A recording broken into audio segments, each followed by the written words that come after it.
All right, folks, I'm back. I'm your host, BKP. Good morning from the office, North Georgia's only live online morning show. Before we get started, now at 9 o'clock, Richie's going to pull up Don Lemon's greatest hits there of him going nuts last night over the president. He's going to be looking up some stuff that we want to talk about from 9 to 10. Yes, Sam is in the control booth, continuing to, point. You're not giving me a finger, right? Because I can't see. There's a reflection. There's a reflection. You better be careful. Okay, I better not. You better not be in there giving me the finger. And they're just joking, folks. And then Rose is over there. Rose never comes off the phone. She's over there doing this and this and this. She's on the phone. I mean, anyhow, let's tell them what they've won. Okay, Richie, tell them what they've won. You can contact us at 706-889. 9700, 706-889-9700. You can send us an email. You can follow us on Twitter. You can follow us on Facebook. You can follow us twice on Twitter, Facebook. You could, hell, what the hell? We have no damn privacy at all. Where the hell do I get away from anybody? I mean, my God. All right, let me get serious on this. Okay. Now, I think this segment, we may call it Johnny's Greatest Hits. Somehow, this whole entire segment, Chief of Police Johnny Searcy gets involved in. And I don't know how he always manages to be somewhere in all of these stories. But anyhow, you know, Johnny doesn't like me. And I understand, Johnny. Johnny, I do understand. If you're watching out there, I understand you don't like me. And I understand you're going to different publications making, you know, statements. I would do the same thing. I probably would. So I could see that. And I can understand that, you know, several of you are yelling fake news. Here's the one I like. Fetch your fake news. I actually like that one. I like that. That's got, you know, it's got a lot of F's. All right. Anyhow, let me just say this, and this is going to be serious because I'm going to make this very clear, okay? But let me say this. Fannin County, and I've called it the hashtag Fannin Cartel, okay? I like to have a little fun. They're all stressed out over it. It messes them up. What's the old saying? Don't they say a guilty dog barks? Isn't that what they say? Anyhow, so I like to have fun, so I call it Fannin Cartel, right? And but don't you find it interesting? Now let me just give you something to think about this afternoon. FetcherNews.com covers Pickens County. FetcherNews.com, we have a full-time reporter down there. FetcherNews.com covers Gilmer County, where we've had some drug busts. You can go to FetcherNews.com. Drug bust, Johnny drug bust. You can look at those on FetcherNews.com in Gilmer County, and that's a pretty big drug ring that they're busted here in Gilmer. Sheriff Stacy Nicholson and the Zell Miller Mountain Parkway Drug Task Force. I'm pretty sure a lot of people involved there, doing a good job. We covered Gilmer County. We covered Dawson White and Lumpkin County, giving you something to think about. Now, Dawson, there's a little controversy there that our writer, Bill Johnson over there, Bill's writing it every day. You can go to Dawson County, click on it. A little controversy there with the mayor of Dawsonville being impeached or removed from office or whatever, so that's a little controversial. Then you move right up to Union County, where you have Blairsville and Union County, which we have a reporter there. Then you move right up to Towns County. We have a reporter there. And then you move over to Cherokee County, North Carolina. I'm just wondering if we are just focusing in on Blue Ridge because we have nothing else to do. You would think in some of those other areas, they would be things of interest. So you think about that when you want to call us fake news. Maybe we're looking at this a little too close. All right, so let's start here. All right, you have let me go through this, okay? You have the publisher of the, it's now closed, Fan and Focus, Mark Tomlinson. You have the publisher, okay? Supposedly he's the owner, supposedly, okay? Supposedly he's the owner. I'm going to get to that. I don't have time to do the story. We then have the Judge Bradley N-word, okay, which Mr. Tomlinson felt along with the help of County Attorney Lynn Doss, which you know, yeah, you can't tell this story without getting County Attorney Lynn Doss in there. I mean, it's a whole a tangled web we've weaved. So you got County Attorney Lynn Doss, you got Mark Tomlinson, the N-word fiasco with our good friend Ray Blank Green, okay? Blank Ray, as he's known by most. So you got that whole incident, so you get the opportunity to do the takedown, so they're all going to get together and take down Dane Kirby, the sheriff, and Judge Brenda Weaver and Judge Bradley. There's a vendetta, big vendetta, and we showed that everywhere. It would take a 3-hour show for me to go over everything. We have the shows that you can watch. If you're interested, we will show you. I am the only one, no AJC, nobody in Chattanooga. I am the only one, and I can guarantee pretty much, okay, that I'm the only one that went through every document. Now, if one of these big publications had a staff to go through them, that's one thing. But me personally went through every document, all right? And you witnessed that on the show. So that being said, the vendetta, because we have former chairman, this gets interesting, former chairman Bill Simons, that says, quote, we have the audio. If we need to go to the audio, you can call me fake. Bill says something like in the effort to quote, that Harry and Lynn Doss, now they're vindictive, blankety blank, blank, blank. Okay? So we have that, all the above from the interviews. And the next thing you know, Mark Tomlinson and Stuckey, his attorney, end up in jail in Pickens County. All right? Now, we can't break that down too far right now, but we have the shows where we broke the whole thing down. So now let's put that over here for a minute. Publisher of Fan and Focus, supposedly the owner, okay?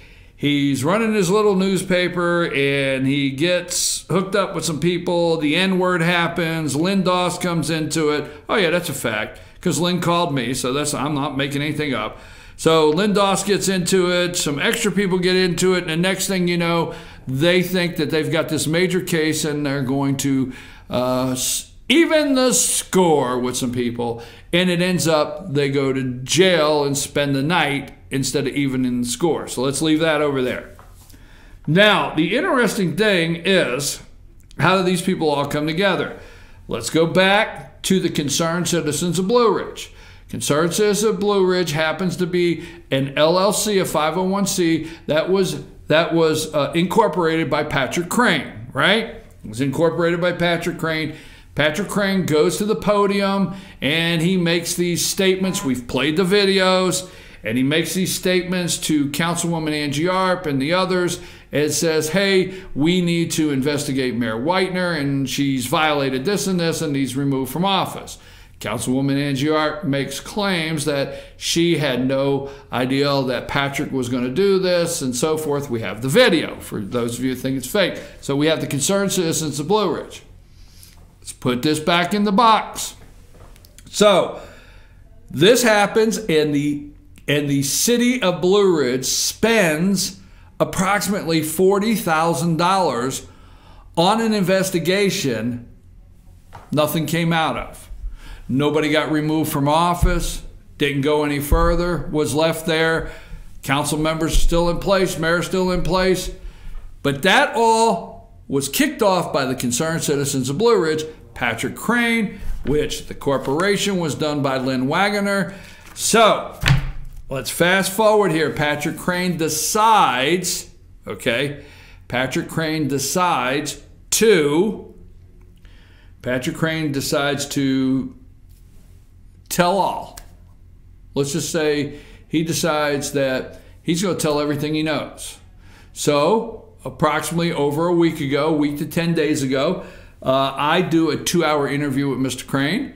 He tells me the Concerned Citizens of Blue Ridge consisted of Councilwoman Angie Arp, this is his statement, Councilwoman Angie Arp, Chief of Police Johnny Searcy, okay, Chief of Police Johnny Searcy, and Mark Tomlinson, the publisher of the paper, And last but not least, who is that last one? Searcy or, oh, Steve Setzer, owner of the Swan Drive-In. I almost forgot about him, but how could you forget about him? Because he is the guy that allegedly Patrick gave the middle finger. So Patrick names the 4 people: Steve Setzer, Johnny Searcy, Angie Arp, Councilwoman, and Mark Tomlinson. Now this is long, way before the tossing his keister in jail with his attorney that supposedly cost him his business, all right? This is way before. These are the 4 names he gives, all right? And so it's interesting that the Concerned Citizens of Blue Ridge, then he goes on to say, and we don't want to redo the show, but then he goes on to say that Patrick Crane goes on to say and tell me directly that Councilwoman Angie Arp wrote everything that he read at the podium. So if you were to ever see Patrick Crane at the podium, his paperwork there, it was Councilwoman Angie Arp's handwriting is what he says, okay? And she knew that day. Now he goes further to say that Councilwoman Angie Arp told him, or the group, that she had Bruce and Rodney's vote. So, you know, I mean, I'm not going to make a joke out of it, but here's a woman with 2 guys by the, right? That's what she said. So that's allegedly, damn it, allegedly she told Patrick this in the Concerned Citizens of Blue Ridge meetings. He said they had meetings. Steve Setzer, Johnny Searcy. Now, Johnny claims it didn't happen. Councilwoman Arp claims it didn't happen. So these 4 names, remember those 4 names, Patrick comes out and says that. Now, I'm supposedly the fake news here, but we have all that. All right. Then I released that. And the next thing you know, there's a council meeting last Thursday, and Mr. Crane comes on his own. I mean, he walked in on his own, sit down, listen to the meeting, and about 15 minutes before I guess the meeting was over, he stands up in a room full of people, walks out the door, and by himself, he looks back and he says, I think I make a motion. Oh, guess what? I have the video. Darn, that damn video always keeps getting in the way of the truth. So he says in front, oh yeah, there's also the 100 people there that could witness it. He says, I make a motion, Johnny Searcy and Angie Arp resign. He asked for their resignations. Right there, right? Okay, that happened last Thursday. All right? Now, let's fast forward to Saturday. Friday, I walk in Lynn Wagner's office with Mr. Crane with me, and we want paperwork. Okay? Let's go to Saturday. Saturday at 11:30 at night, I'm on the phone with Mr. Crane, and Mr. Crane says Saturday at 11:30 at night, they're trying to arrest me for flying the bird at Steve Setzer. Remember the name Steve Setzer, the Swan Drive-In? Okay? That's the owner of the Swan Drive-In. Supposedly Steve Setzer and his wife, Kathleen, is the witness, supposedly, right? So, that being said, Saturday, allegedly, Mr. Crane rides by Setzer's and waves the bird, allegedly, and says, F you, Steve Setzer. That's what's alleged. And the witness is Mr. Setzer's wife. Supposedly, you know, Mr. Setzer waved the bird back. This is going somewhere. And yells F you to him. I don't know, right? A, I understand the video has no audio to it, so you can't hear. All right. B, the video has no audio. B, you can't really tell in the video if anybody gave anybody the finger. All right. So there we go. We'll stay with that. He has to turn himself in.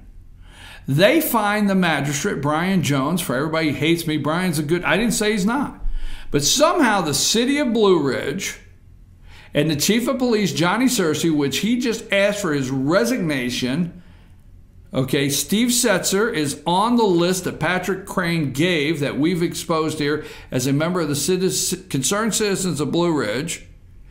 And he has to go turn himself in. They find a magistrate to sign a warrant, Brian Jones, which used to be, maybe just coincidence, used to be a police officer and worked for Chief Johnny Searcy before he became magistrate, okay? And he signs a warrant. Patrick Crane has to go and turn himself in and bond out. Coincidence? Coincidence a couple days later, after we start exposing everything, that this guy gets harassed and put in, has to bond out and is now wondering if a grand jury's going to indict him over waving the bird and saying F you. So let's move past that. All right? Now, this is a statement that I'm going to make because it's like, what? Is there like one thing I could say that Chief of Police Johnny Searcy would like me again? Really? Patrick Crane told me, this was an accusation, that Johnny Searcy's badge went to the highest bidder. That's right. It shocked me when I was sitting there and he said, Johnny Searcy's badge goes to the highest bidder.